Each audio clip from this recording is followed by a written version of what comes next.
Hello, everyone. My name is Tina, and I'm the founder of Simple Steps Fertility. And today I'm lucky to be speaking to wonderful intended parents, Gato and Gevork. And we hope to have a candid conversation about third party IVF and go through the process of everything from egg donation to surrogacy to life after with children already. So thank you, Gato and Gevork, for joining me today. Um, Take a moment to just say hello and introduce yourself. Hi, I'm Gev. Hi, I'm Karo. Okay, wonderful. So, like I said, today I really just wanted to have a candid conversation about everything related to third-party IVF, the ups and downs. And I think we can start from the very beginning. If you can take a moment to share with us where were you in life before the children, and how did you come to that decision that it's time to, embark on this beautiful journey of parenthood? Finding parenthood was a journey for us. We were already in a long-term relationship. We're stable. Um, We got married, and our next step in our life was kind of to grow our family. And yeah, growing our family meant having children. So that's where we were. Wonderful. So, what was the first step you took? Did you decide because I would think that your first step would be to, get some information about how to start this process. Did you begin by connecting with an agency first, or did you reach out to a doctor? so what our process was coming to the terms with understanding what we wanted, and parenthood was something that we really wanted. And then we started reaching out to different organizations and different, I guess, companies, brokers that put this together. And we interviewed quite a bit. We did very lucrative organizations. We did very um, relaxed organizations. We looked into organizations that were run by volume. So we really had a decent understanding of like what was out there. And what we were kind of looking for that would suit our needs as intended parents. So, what were some of those things that were really important to you as intended parents? What were you looking for, I would say, at this point in an agency to help you begin your process? I think what we were looking for was intimate relationship with an agency that would address all of our concerns and all of our needs. We wanted someone that was hands-on and that would be available to us whenever we would have any type of question. Um, So it is this process is a big process we learned, and we wanted somebody that would be able to guide us in this process. I am not that good with like making sure that checklists are done sometimes. And sometimes my hubby isn't either. So we really needed a good partnership where somebody would keep us on track. We would also trust that they would be doing their part without us managing them. That was the biggest deciding. It's the personal relationship as well. Is for somebody to know our story, to understand us. We are Armenian in heritage. Uh, we saw in this process that having somebody that understands you is an important part of this process. Somebody that understands your lifestyle. We are same-sex couple. Um, Somebody that's willing to work with us, that's somebody that understands our lifestyle, that's somebody that we trust to put our process in their hands. That's what we were shopping. That's wonderful. I think that's sort of when I actually met you both, and it was a privilege to begin the journey from the very beginning. I agree with you. Sometimes working with, like Simple Steps is a boutique agency, so we know everybody by their names, and to have a special relationship with each parent is really important. And I think something that you really mentioned that's, I think, very, very important, especially to us, is that we are helping you figure out what the next steps are. We're the ones providing updates. We're not just waiting, you're not just waiting to hear, but we're just constantly involved with the actual journey. So we have a more of a personal relationship with our patients. So I'm lucky that we were able to begin the journey together. So the first step we had to do was actually meet a reproductive endocrinologist and begin the journey. I think that's the first step to be plugged in. And we did that, and we were lucky enough to work with a really great team. And the first step we had to do was find an egg donor together. And so when you began that process, what were some of the more important things that you were looking for? What was it difficult? Was it seeing so many candidates? Was it confusing? How were you able to kind of go through that process of finding an egg donor? What we had done to better serve us is, after we had our conversations of what this process is understanding what we need to move forward.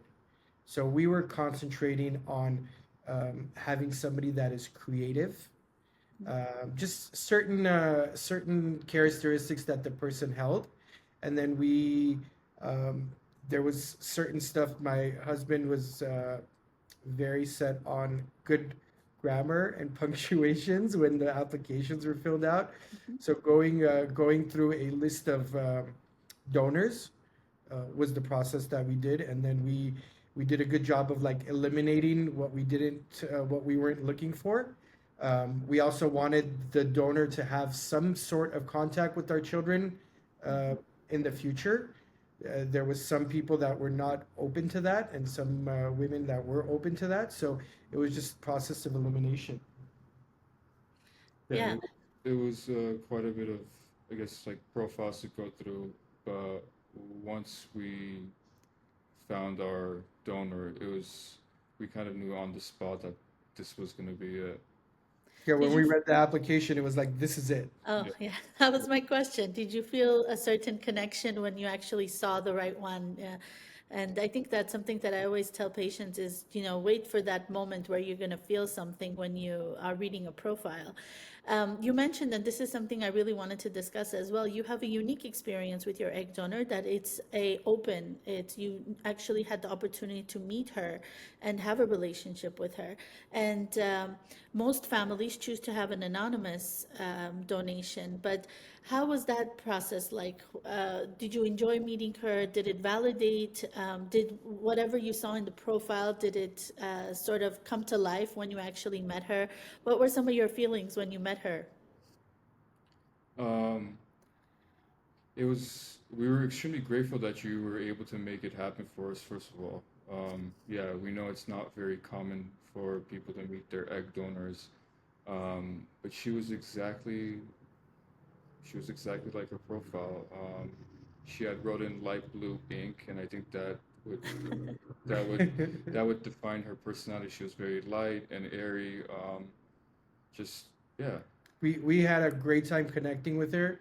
We got to ask a lot of questions. This is a very personal process. So understanding her, where she came from, just what makes her her. It was really good energy to understand. And so now, after all these years, do you still have contact with her? We do. We do. And do you feel that is rewarding and beneficial to the children and yourself? I In the future it will be, because that is their journey, and they will figure out how to explore it. They will go through all the processes. But for us, the journey is to keep that channel alive for them to experience that later. Wonderful. Yeah, I think that's beautifully said. Do you think they understand? Have you shared this, tried to help them understand who she is, or you were not there yet because they're so young? That conversation hasn't come about. Okay. It's something that you still have time to think about. Wonderful. So once we identified the donor, we went through the process of, the egg retrieval and the transfer and things like that, the medical part of it. The second most important part of your journey was identifying your surrogate. And would you tell us how that felt? How was it different from identifying your egg donor?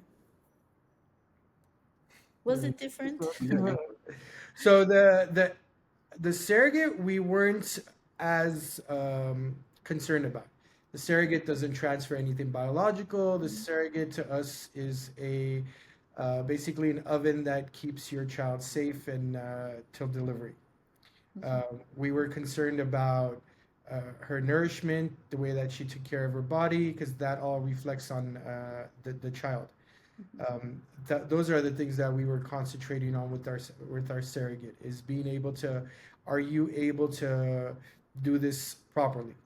Yeah, and if our main concern was that she's in an environment where she could receive support from her spouse or someone in her family that could assist her, because being pregnant is not easy, especially with twins. So that was mainly our concern was her environment and where she was going to be during this whole process. So she was actually, I believe, in San Diego. Did the distance, I mean, it's not much of a distance, we're only 2 hours away, but was that easy to have communication with just the technology that we have available today? Were you able to communicate with her as much as you liked? Was there anything that you think it could have been done to make the process easier for you? I think the process was great.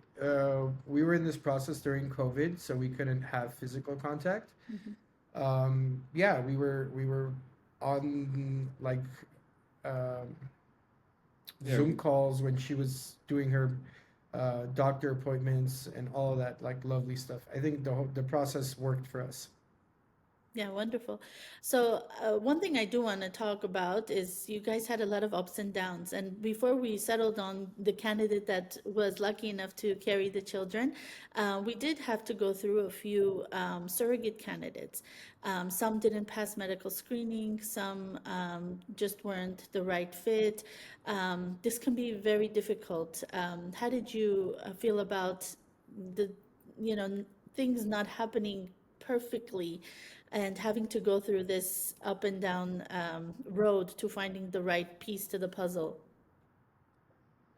well, we knew it wasn't going to be a perfect path. We knew that there was going to be a lot of emotion in this process. So we took it as it went. We tried not to let certain down moments break us, to break our spirit. Um, we just stayed motivated. Our plan was to grow our family, so we wanted to stay as positive as we could, even with some of the negative, let's say, things that came about. So that was a really honest sugar coated. It was heartbreaking. It was heartbreaking because this process is a process and it's all emotional, right? We got connected with our first surrogate. We were made contact, really great family. She went in for medical screening. Her medical didn't clear. She wasn't able to. So that was really like heartbreaking because we were ready. We made good contact. She was a good woman. She came, family. So this would be mutually beneficial. So that was heartbreaking for us. And then we settled on another surrogate. Again, going through her paperwork, there was some inconsistencies on information, and our doctor said that we don't need to move forward. You don't need to move forward if you feel any consistencies in this process because it's such a delicate process that you need to be careful. So we didn't. So that was the second heartbreak. By the time we came to our third surrogate, we were under the understanding that we need to move forward. So nothing was personal anymore. It's like, can you do this? Does your medical clear? What's going on? You know? And yeah, we in this process we learned that this is a process. You will take 2 steps forward, 3 steps back. You might even take 5 steps back. But this is a process. You regroup. That's where you guys came in. You guys kept us in a good mindset. We regrouped. We put our big boy pants on and we went to the next stage. And yeah, looking back seems like a breeze, but it was a little heartbreaking. But Yeah. everything works out. Absolutely. I recall it being heartbreaking because you're just so settled on, oh my gosh, this is the one, we're going to move forward. And you're just so excited to move forward. And every time when something comes up, from the agency perspective, it's hard for us to also break the news and just say, but we always have to, of course, have to do it as quickly as possible so we can get to the next stage. But we completely understand that, at the time when you're ready, you have those embryos ready, and time is of the essence. Every moment seems like it's incredibly important, and it is difficult. But this is something that I do want to share because this happens. I don't want to say this constantly happens, but this is part of the process, like Gevork mentioned, because we're trying to find an ideal candidate, right? We want to find somebody who's going to take care of those embryos the best that it can be.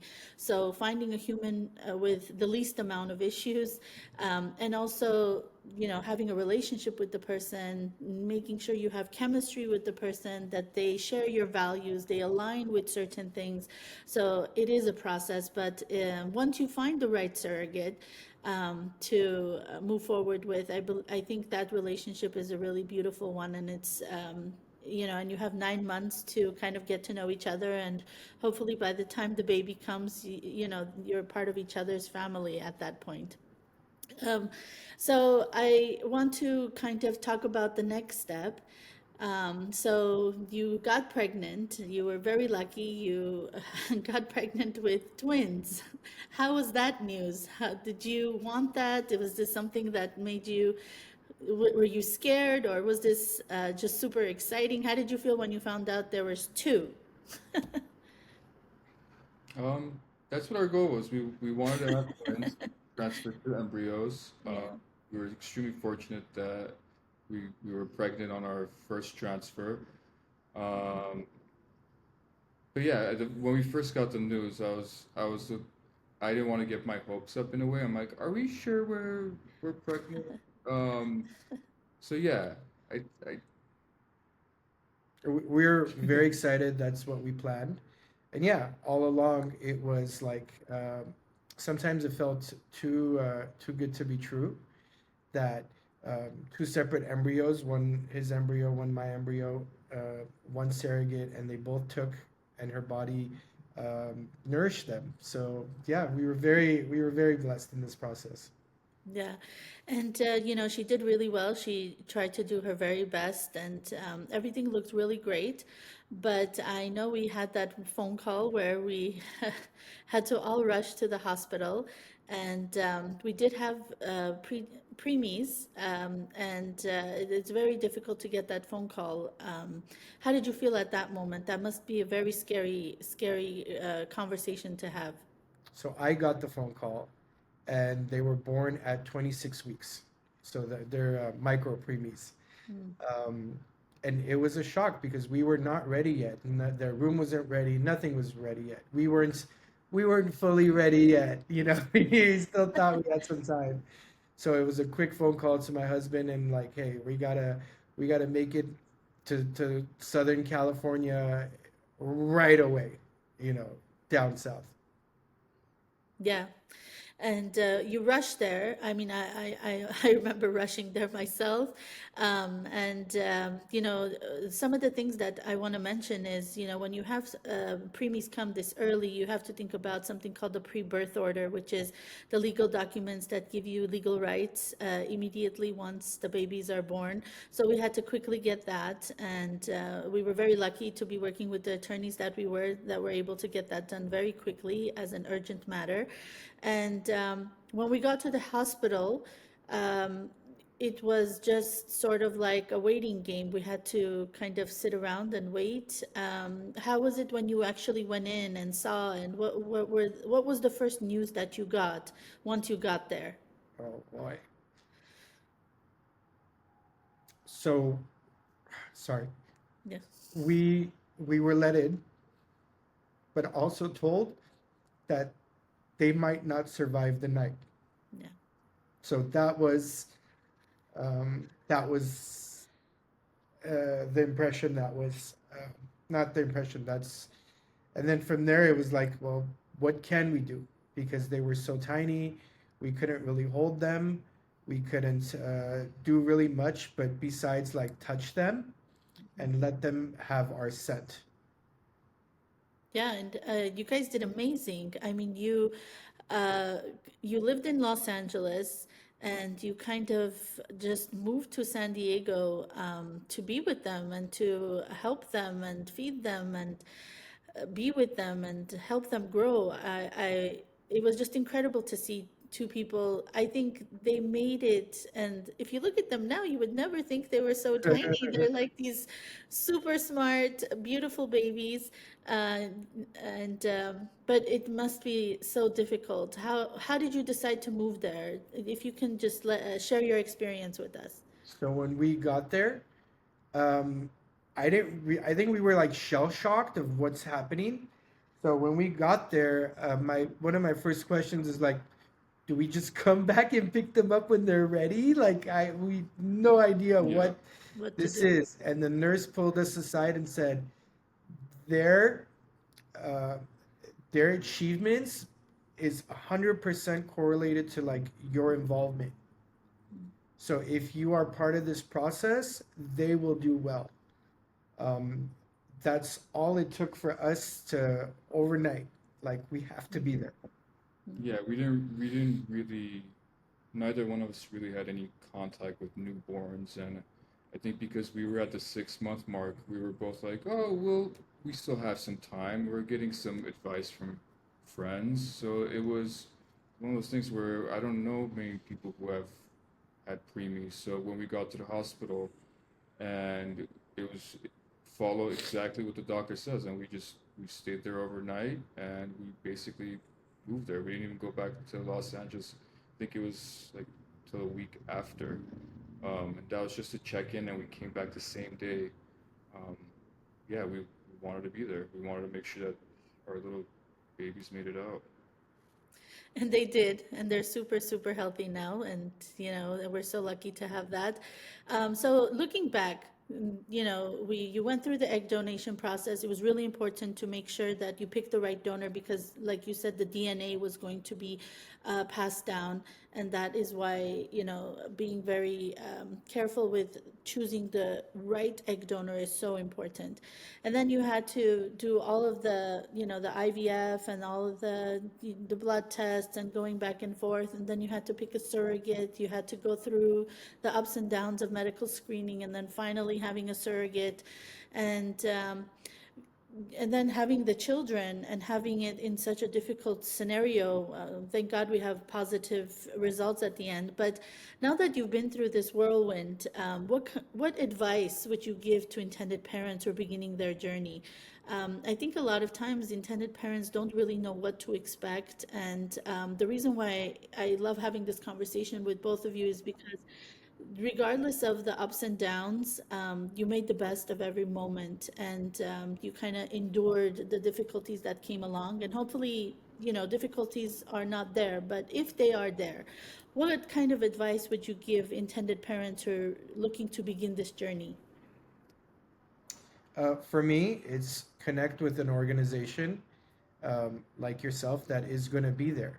When we ended up at the hospital, they asked us a million and one questions. And I was like, "What is that?" And we were very lucky because you also hit the road from LA to come there, and you were there to handle a lot of stuff. You were there with paperwork.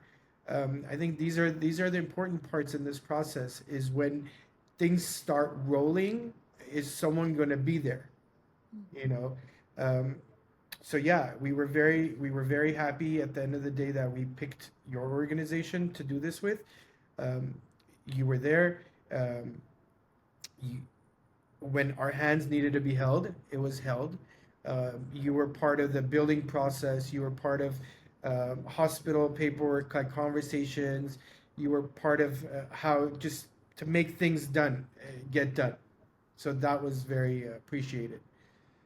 I would look for someone that connects with your mission, that wants to get you to your end post. I think so. So sometimes the important things is like doing skin to skin with the baby, and you don't need to be taking care of the paperwork.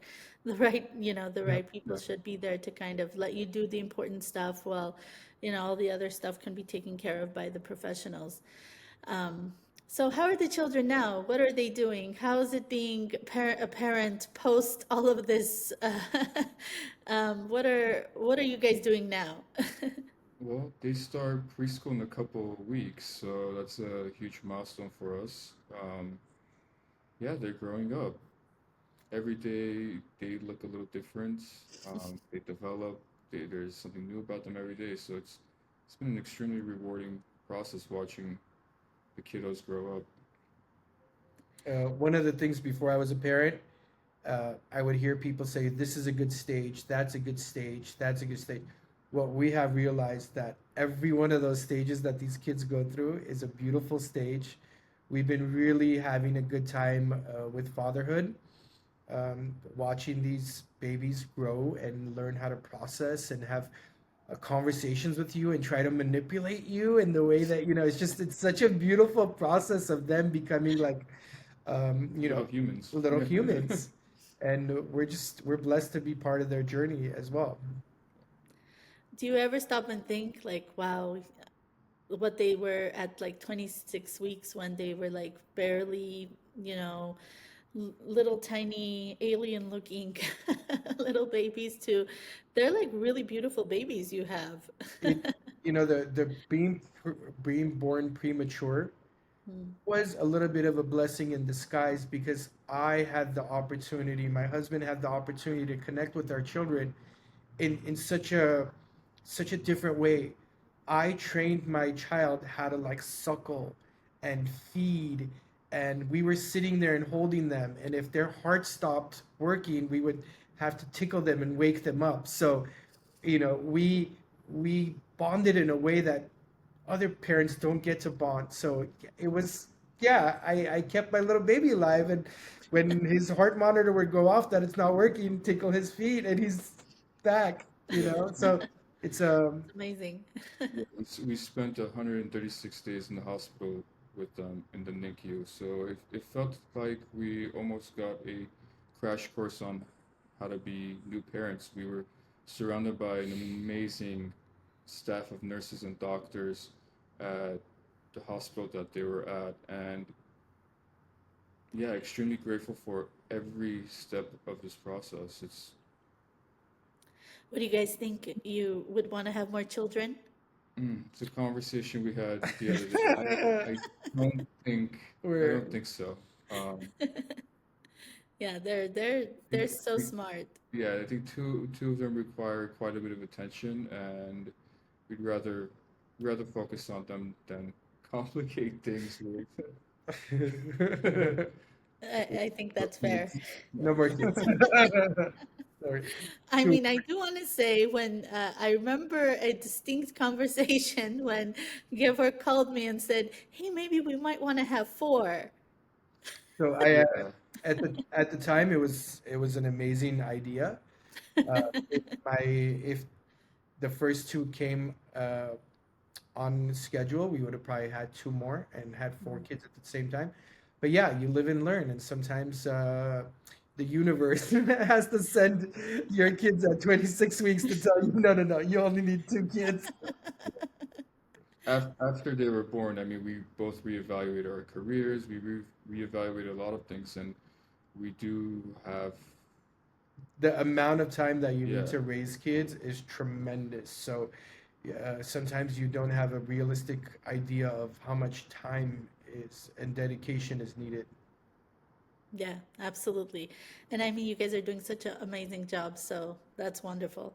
So thank you. Thank you so much for, sharing your story with me today. Not just me, but I really wanted to share your story as much as possible because I really want intended parents to have that hope of, if things are not going you always hear the very best and how things are perfect and but I like to share imperfect stories that turn out to be beautiful. And What the that's one reality is. Yeah. what reality is exactly. Thank you. So I really wanted to share the reality of the entire journey, because you are going to have ups and downs, and things aren't going to be perfect, but as long as you have the right team, kind of work together, you preserve, do your best, and hope most, I can say most of the time, everything will work out. So don't get discouraged. So thank you guys. So good Thank you. speaking to you. Great. And hopefully I will see you in person very soon.